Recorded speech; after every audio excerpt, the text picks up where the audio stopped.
So we've been reading about soils. We should know about how soils are made. We should know how they're structured, soil horizons.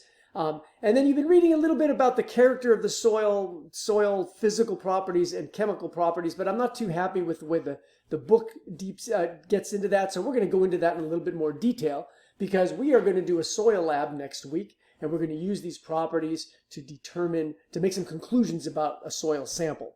So, in your notebook, you can go ahead and do this now. We're going to do a lab. It's on soil fertility. So fertility, soil samples, soil can be used for many different things. We'd want one kind of soil, different kind of soil for building a house or for putting in a landfill. But if we want to grow things, we want soil with high soil fertility. So that's what soil fertility is. Fertility means being able to grow lots of food. All right, so that's our lab.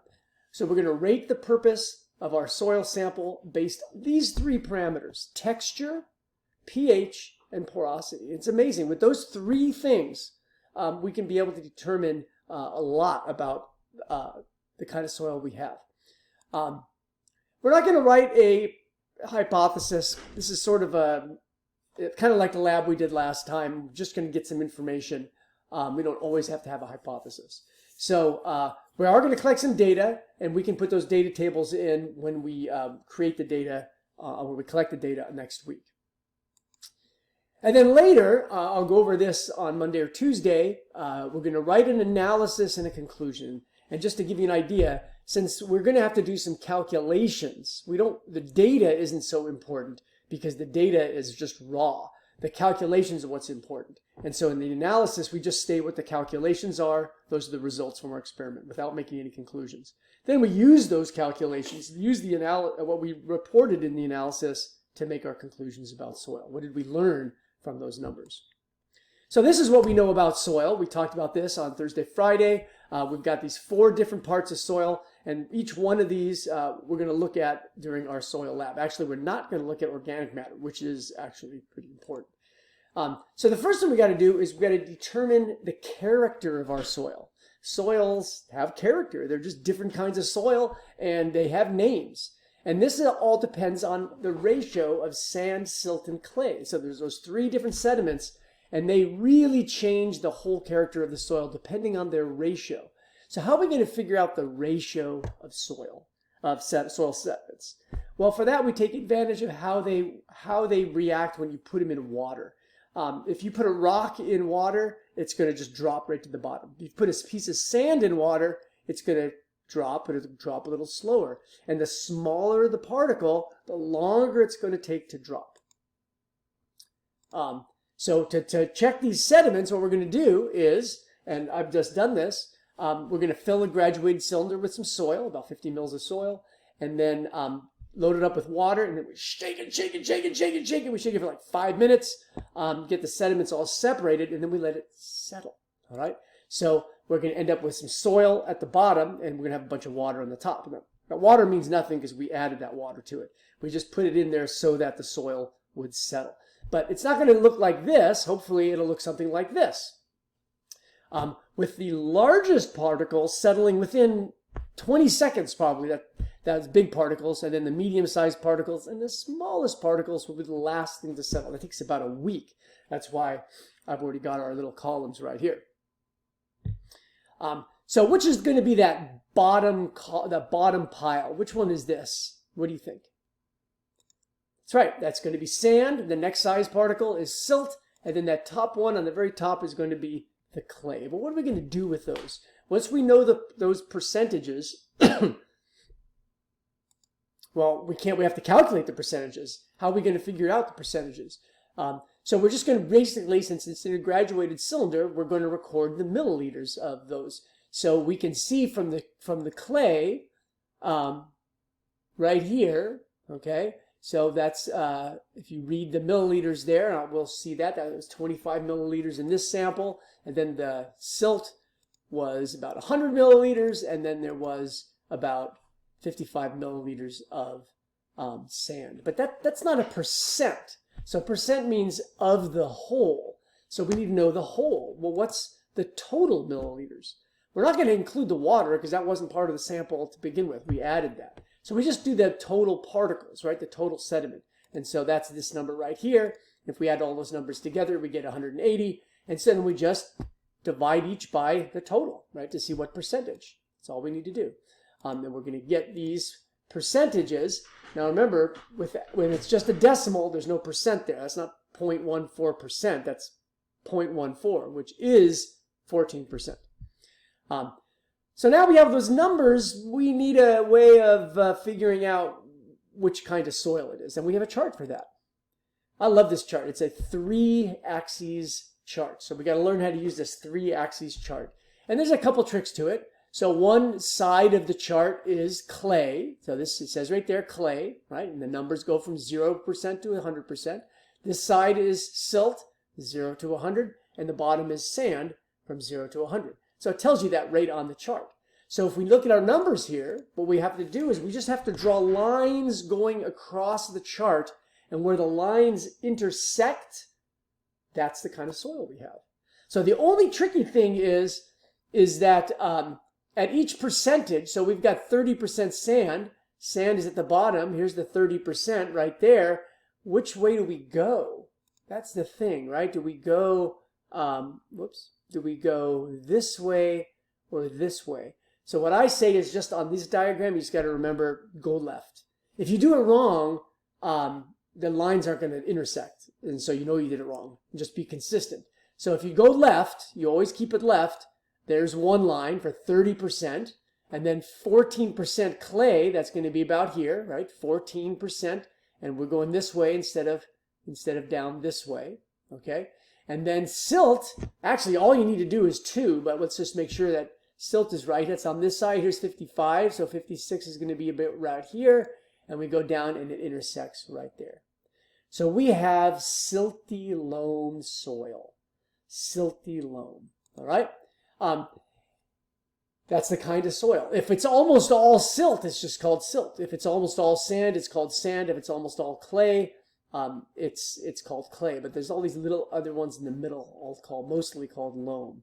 Turns out that the best soil, the highest fertile soil, is medium loam. That's this section right here. That's the golden valley right here. Sandy loam is pretty good too. Sandy loam is pretty good. But we'll talk about what all these numbers, we'll talk about that in a minute.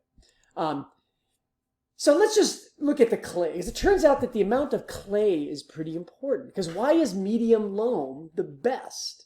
Well, let's take a look and see what the clay values are. Medium loam is so good because of the values of clay.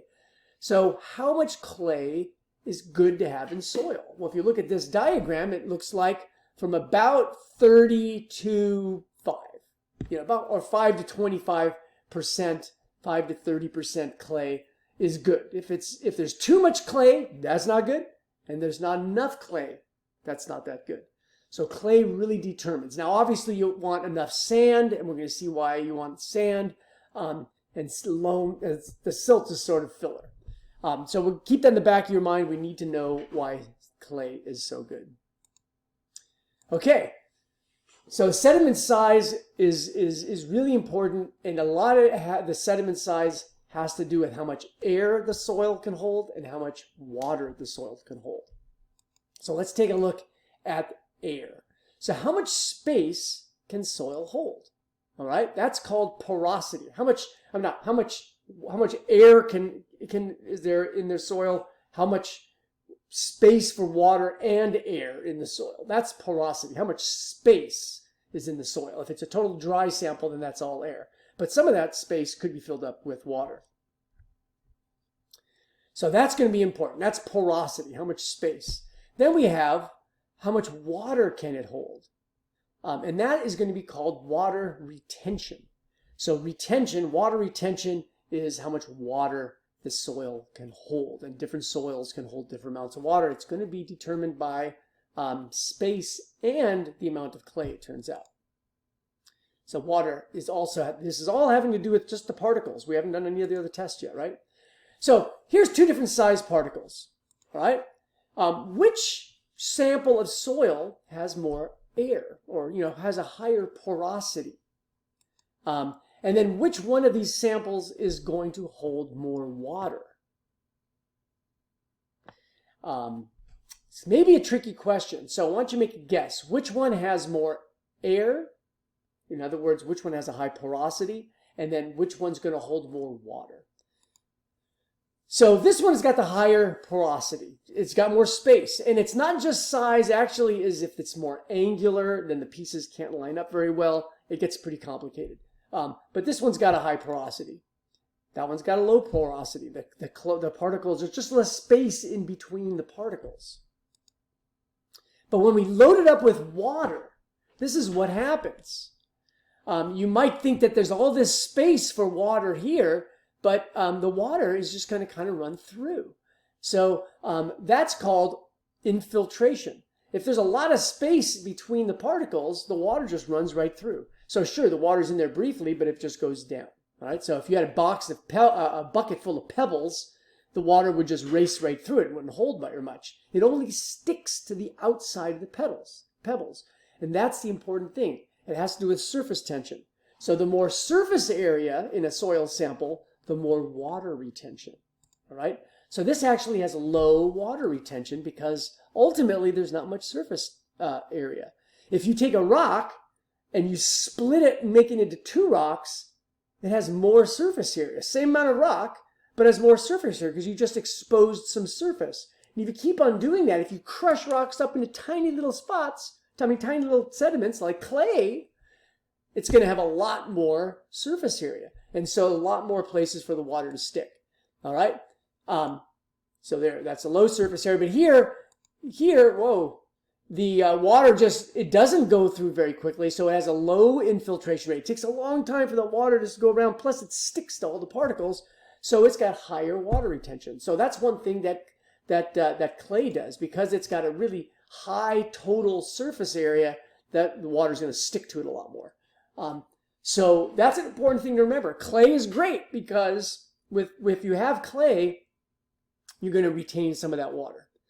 If you have too much clay, there's not a lot of space for what? What don't we have here? There's no air. And this is not good either because we need air for respiration. It's always going to be a balance. Okay? So water is also important, but we also need, we need air. We need air. So it turns out, which particle is the best? You want sand, silt, or clay? And the thing is you want a combination of all of them. Soil texture is as with everything, diversity is the best thing. Nature loves diversity, and so in this little drawing here, these are sand particles, right? And then maybe we have some silt here. We have little tiny particles of clay, and there's also organic stuff in here. But soil is complex. So there's a lot more going on there than we need to understand at this point. But we need a combination of particles. Okay, there's only a couple things left, and these are kind of complicated. Not so complicated, but not done well in the book. So CEC and base saturation. Now they're related, but they're not the same. Okay, CEC, cation exchange capacity, and base saturation. They're related. All right. What do they have? What do they both have to do with? Are they measuring the same thing? And what does each tell you about the soil? Okay, that's what we need to learn about. So let's first talk about cation exchange capacity. Cation exchange capacity. That is, clay, because it's negatively charged, will attract positive cations. It can attract positive cations because they're oppositely charged. So the more clay you have, the more ability a soil has to attract these positive cations. And it turns out that a lot of these positive cations, calcium, magnesium, potassium, they're really important for plant nutrition, especially calcium. The thing is, if you've got clay, you've got a high cation exchange capacity. All right? So let's write that down. Metacations are important for plants. Clay is negatively charged, so it attracts those cations. But are those cations there to be attracted? I mean, you could have all of the magnets in the world, but if there's no iron filings around, there's going to be nothing sticking to your magnet, right? So that's why it has a high cation exchange capacity. It's got a high capacity to hold the ions doesn't mean the ions are there. For that, you need base saturation. Okay? Don't get too confused. I know the base kind of is gets thrown out for a loop there, but don't worry about it. We'll talk about it. So we have these acid cations, H plus and aluminum, and they're just not that useful. They take up space. The basic cations, and they call them basic because they're not as acidic. That's the weird thing. But the calcium, magnesium, potassium, they make the pH go up a bit. Maybe not into basic territory, but they make it less acidic. And those are the good ones, okay? Those are the good ones. H and aluminum aren't plant nutrients, and these are really important. So, if you don't have many base cations, then you're going to have an acidic soil. You might have your cation exchange capacity. You got your clay right there. It's just not attracting a lot of those cations. So even though you have the capacity to hold the ions, you just don't have them. But in these, at a higher pH, you're going to have more of those good ones, the calcium, magnesium, potassium, and less of the ones you don't want, hydrogen and aluminum. That's just, don't think of it so much as a cause and effect. It's just that if you have higher pH, that's the combination, and it's the combination that plants like. So it's a combination.